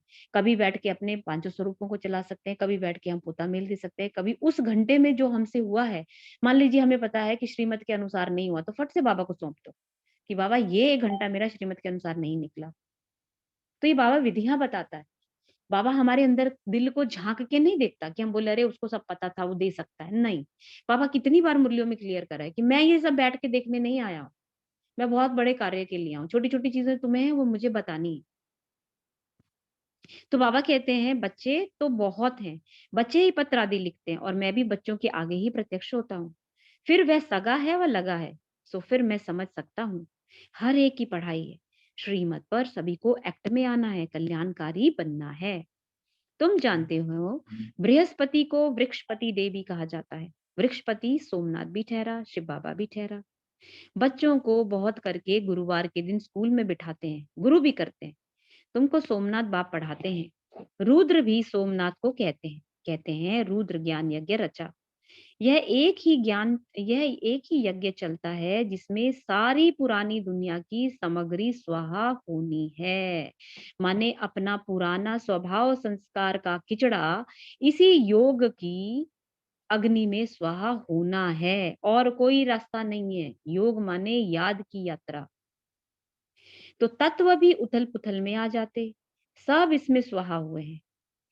सामने महाभारत लड़ाई खड़ी है, ये सब शांति के लिए यज्ञ रचते हैं, परंतु मटेरियल यज्ञ से शांति हो ना सके। यह यज्ञ से विनाश ज्वाला प्रकट होती है। यह भ्रष्टाचारी दुनिया इसमें स्वाहा होने वाली है। यह सब बच्चों को देखना है। देखने वाले बड़े महावीर चाहिए। अब कहते हैं ना जब सामने जो है तहस नहस हो रहा है, सारी दुनिया स्वाहा हो रही है, खत्म हो रही है, तो इसको देखने में भी बहुत बड़ा दिल चाहिए। इससे मतलब जो हमारे पुराने स्वभाव संस्कार कह लो, या पुराना जिसको हम कहते हैं ना एक तरह से कि ये तो हमारा कंफर्ट जोन है। अब बाबा ने बोला है कंफर्ट जोन को भी छोड़ना है, और कंफर्ट जोन को छोड़ना और कंफर्ट जोन को अपने सामने तहस नहस होते देखना, बाबा कहते हैं इसमें भी बहुत महावीर चाहिए। क्योंकि क्या है, हमको ना जब हम इस शरीर के साथ जुड़े हैं तो हमारा जो कंफर्ट जोन है वो सबसे पहले हमारे सामने आता है कि कैसे करेंगे। गाड़ी नहीं है, घोड़ा नहीं है, घर नहीं है, परिवार नहीं है, सुबह उठ नहीं सकते, एसी चाहिए, नहाने को शावर चाहिए, पानी एक बाल्टी से कुछ नहीं हो सकता है, खाने के लिए 36 भोग चाहिए, तीनों टाइम का खाना चाहिए। जब ये सब कुछ सामने दिखता है कि सब छूटने वाला है, तो बाबा कहता है इसको देखने के लिए भी महावीर चाहिए, क्योंकि ये समय आना ही है। यज्ञ में बैगरी का पाठ आया था, तो बाबा के बनने के लिए, बाबा का होने के लिए, बाप समान बनने के लिए हमको भी वो बैगरी पार्ट को देखना, समझना और उसको एक्सेप्ट करना है। तो उसके लिए बाबा ने बोला है बहुत महावीर चाहिए। बहुत बच्चे तो भाग जाते हैं ये सोच के कि नहीं ये हम नहीं कर सकते, तो इसमें भी अपनी चेकिंग करनी है। बाबा कहते देखने वाले तो बड़े महावीर चाहिए। मनुष्य तो हाय हाय करेंगे, तुम्हारे लिए लिखा हुआ है मिरुआ मौत मल्लू का शिकार। सतयुग में बहुत थोड़े मनुष्य हैं, एक धर्म था। अब कलयुग के अंत में देखो कितने मनुष्य हैं। अब ये सतयुग कहाँ है और ये कलयुग कहाँ है, किसकी बात हो रही है? बाबा ने कहा सतयुग में बहुत थोड़े मनुष्य, एक धर्म, और कलयुग में कितने सारे मनुष्य और कितने धर्म, और ये सब धर्म कहाँ तक चलेंगे? क्या मतलब है इस 2 लाइनों का?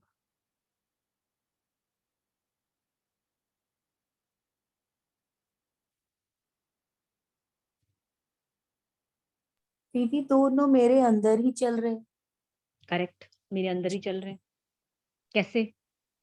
दीदी इसको ऐसे ले सकते हैं कि जब थॉट्स सारे जैसे लिमिटेड हैं और इतने मतलब व्यर्थ नहीं जा रहे हैं थॉट्स, तो वो लिमिटेड मनुष्य हो गए, और सिर्फ बाबा की तरफ ही लाइक बुद्धि इंक्लाइंड है, तो वो थॉट्स वैसे भी बहुत कम हो जाते हैं। देखा है ये भी, तो वो फिर सतयुगी वो अपन कह सकते हैं ना कि दैट इज। यस, सतयुग और कलयुग मेरे अंदर ही है। सारे दिन में, सारे हर पल मुझे ये चेक करना है। सतयुग माने जैसे बाबा ने कहा थोड़े मनुष्य, माने संकल्प बहुत कम, और एक धर्म, माने सिर्फ एक बाबा, या बहुत सारे रोल आइडेंटिटी में फंस जाते हैं ना, मैं माँ, मैं बहन, मैं भाई, मैं बेटी, मैं बॉस। जब हम इतने सारे धर्मों में, इतने सारे रोल और आइडेंटिटी में फंस जाते हैं तो क्या हुआ? कलयुगी दुनिया में फंस गए। और सतयुगी दुनिया मान ले मैं आत्मा और मेरा परमात्मा और परम धाम और ड्रामा, बस एक में मैं फंसी हूँ। तो अपने आप को सारे दिन में चेक करना है कि मैं हूँ कहाँ पे। तो बाबा ने कहा कि इतने सारे मनुष्य, इतने सारे धर्म, और अगर इतने सारे धर्म ये लेके मैं घूम रही हूँ कंधे पे, तो ये धर्म चलेंगे कब तक? क्योंकि फाइनली तो मुझे सतयुग जाना है, और सतयुग जाने का मतलब अपना बैग और बैगेजेस आपको छोड़ के जाना है। बैग बैगेजेस नहीं है तो यानी कि मैं स्वयं एक आत्मा, और वो एक परमात्मा, और वो परम धाम, और वो ड्रामा। तो कब तक मुझे ये सारे रोल आइडेंटिटी और बोझ लेने हैं? ये खुद को चेक करना है।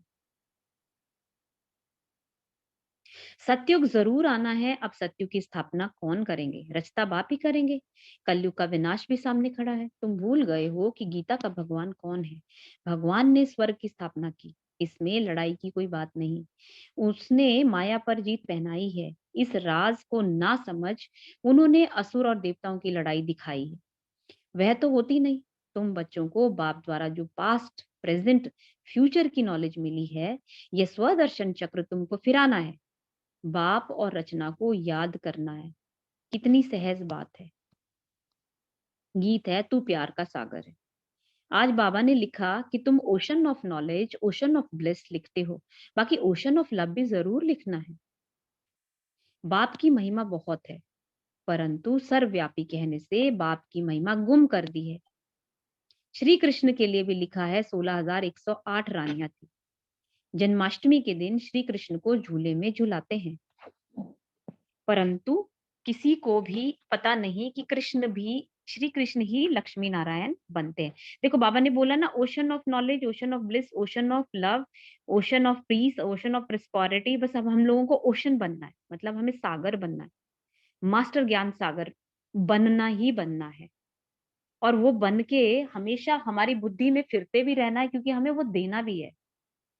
ये नहीं कि हम भूल गए। तो बाबा कहता है कि लक्ष्मी ही फिर जगत अम्बा बनती है, यह कोई नहीं जानते। अब बाप कहते हैं मेरे को जानने से तुम सब कुछ जान जाएंगे, परंतु जो देही अभिमानी नहीं बनते उनको धारणा भी नहीं होती। आधा कल्प तो देह अभिमान चलता है। सतयुग में भी परमात्मा का ज्ञान नहीं रहता। यहाँ पाठ बजाने आते हैं और परमात्मा को भूल जाते हैं। देखो सतयुग में भी बाबा सिर्फ हमें अभी मिलता है संगम युग पर, ना सतयुग, त्रेता, द्वापर, कलयुग में भी नहीं है। बस इस एक कॉन्फ्लुएंस युग में बाबा मिलता है, बाकी सब जगह बाबा की याद नहीं होती। यह तो समझते हैं आत्मा एक शरीर छोड़ दूसरा लेती है, परंतु वहां दुख की बात नहीं। यह परमात्मा की महिमा है। ज्ञान का सागर, प्रेम का सागर, एक बूंद है मन मना भव मध्याजी भव। यह मिलने से हम विषय सागर से क्षीर सागर में चले जाते। स्वर्ग में घी दूध की नदियां बहती हैं, यह सब महिमा है। बाकी दूध घी की नदी थोड़े ही हो सकती है। ये हमारे मन स्थिति को दूध घी बोला जाता है कि कितनी पावन, कितनी पवित्र स्थिति है हमारी वहां पे। हमारी मनसा वाचा कर्मणा कितना पवित्र है, जिसका कंपैरिजन दूध घी से किया जाता है। वरना वहां सच में नहीं बहती है। वहां सुख समृद्धि इतनी है, सुख शांति इतनी है। तो यह भी तुम जानते हो स्वर्ग किसको कहा जाता। भल अजमेर में मॉडल है, परंतु जानते कुछ नहीं। तुम कोई को समझाओ तो झट समझ जाएंगे। बाकी यह रास विलास तो खेल कूद है। जैसे बाबा के पास आदि मध्य अंत का ज्ञान है, तो तुम बच्चों की बुद्धि में फिरना चाहिए। बाप की महिमा एक्यूरेट सुनानी है। उनकी महिमा अपरंपार है। सब एक जैसे नहीं हो सकते। हर एक को अपना अपना पाठ मिला हुआ है। पोप को भी अगर ड्रामा अनुसार पाठ होगा तो मिलेगा, अगर दूसरा होगा तो फिर आगे चलकर देखेंगे। जो दिव्य दृष्टि से दिखाया था वह सब इन आंखों से देखेंगे। माने जो कुछ बाबा हमें अभी दिव्य दृष्टि से दिखाता है वो सब कुछ साक्षात्कार होगा। हमें विष्णु का साक्षात्कार किया, वहां भी प्रैक्टिकल जाएंगे, फिर साक्षात्कार होना बंद हो जाता है। सतयुग त्रेता में ना साक्षात्कार ना भक्ति, फिर भक्ति मार्ग से यह सब बातें शुरू होती हैं। कितनी अच्छी अच्छी बातें बाबा समझाते हैं, जो फिर बच्चों को औरों को समझानी है। बहनों भाइयों आकर बाप से वर्षा लो। उस ज्ञान से परमात्मा को सर्वव्यापी कह महिमा गुम कर दी और गलानी भी कर दी। तुम बच्चे यथार्थ महिमा को जानते हो।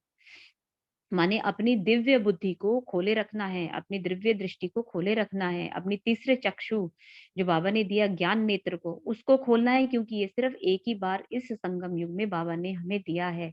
यही सारे साक्षात्कार होने, और किसी युग में ये साक्षात्कार होने ही नहीं है। तो कितना विजिलेंट रहना है हमें। तो अपने आप को चेक करते रहो कि मेरी बुद्धि कहाँ है। अच्छा, मीठे मीठे सिक्की लदे बच्चों प्रति माता पिता बाप दादा का याद प्यार और गुड मॉर्निंग। रूहानी बाप की रूहानी बच्चों को नमस्ते। हम रूहानी बच्चों की रूहानी माता पिता बाप दादा को याद याद प्यार प्यार गुड नमस्ते। मॉर्निंग। शुक्रिया बाबा, शुक्रिया बाबा, शुक्रिया बेहद दिल से। बाबा शुक्रिया, बेहद दिल से शुक्रिया, दिल से शुक्रिया मुरली माँ। धारणा के लिए मुख्य सार। हर एक एक्ट श्रीमत पर करनी है, सबका कल्याणकारी रहम दिल बन सेवा करनी है। याद की आदत पक्की डालनी है। याद में बैठने समय कोई भी मित्र संबंधी खान पान आदि याद ना आए, इसका अटेंशन रखना है। याद का चार्ट रखना है। अब वरदान ले, सब अपने ऊपर बाबा का वरदानी हाथ देखें अपने सर के ऊपर। वरदान दे रहे बाबा, नॉलेजफुल वन, व्यर्थ को समझने, मिटाने और परिवर्तन करने वाले नेचुरल योगी भव। नॉलेजफुल बनकर व्यर्थ को समझने, मिटाने और परिवर्तन करने वाले बन। नेचुरल योगी बनने के लिए मन और बुद्धि को व्यर्थ से बिल्कुल फ्री रखो। इसके लिए पावरफुल के साथ साथ इसके लिए नॉलेजफुल के साथ साथ पावरफुल बनो। भले नॉलेज के आधार पर समझते हो कि ये रॉन्ग है, ये राइट है, ये ऐसा है, लेकिन अंदर वह समाओ नहीं। ज्ञान अर्थात समझ और समझदार उसको कहा जाता जिससे समझना भी आता हो, मिटाना और परिवर्तन करना भी आता हो। तो जब व्यर्थ वृत्ति, व्यर्थ वाइब्रेशन स्वाहा करेंगे, तब कहेंगे नेचुरल योगी। माने नेचुरल स्वभाव संस्कार हमारा बन जाए योगी का। उसके लिए कुछ छोड़ना नहीं है। बाबा ने क्या बोला है, राइट रॉन्ग की स्थिति से परे होना है, बिल्कुल फ्री होना है, व्यर्थ में बुद्धि जानी नहीं है, सिर्फ ज्ञान अंदर टपकना चाहिए। और जो कुछ व्यर्थ है भी, जो लगता है कि व्यर्थ कैसे, हम बोलेंगे कि हम व्यर्थ को सोच नहीं रहे, तो हमें कैसे पता चलेगा ये व्यर्थ है। जो भी चीज श्रीमत अनुसार नहीं है वो व्यर्थ है, तो उसको समझो और उसको मिटाओ और उसको परिवर्तन करो। मतलब अपने मन की जो स्लेट है उससे उसको मिटाना है और परिवर्तित करके उस व्यर्थ को समर्थ बनाना है। तब हम कहेंगे कि हम नेचुरल योगी हैं। स्लोगन है, व्यर्थ से बेपरवाह रहो, मर्यादाओं में नहीं। देखो बाबा आज व्यर्थ में बहुत, इसका मतलब है अंदर बहुत व्यर्थ चल रहा है, बहुत किचड़ा है व्यर्थ का। तो बाबा का जो वरदान भी यही रहा है और बाबा का स्लोगन भी यही है कि व्यर्थ से बेपरवाह, उसको हटाओ, ना कि मर्यादाओं को ही हटा दो। क्या होता है, व्यर्थ चलती है तो हम मर्यादाएं हटा देते हैं, ये बोल के कि अरे फलाना दीदी दादी भी करती है, अरे ऐसा तो होता ही है गृहस्थ में। नहीं, व्यर्थ बातों को परे। आज जो हमारा पूरा एक और होमवर्क बाबा ने दिया है, उसकी चेकिंग करना है। मन बुद्धि में कितना व्यर्थ आया, उसको आया है तो उसको हमने समझा है और उसको हमने परिवर्तित कितना किया है, इसकी चेकिंग रखेंगे। ओम शांति। शुक्रिया बाबा, तहे दिल से शुक्रिया, तेरा तुझको अर्पण है मेरे बाबा। ओम शांति।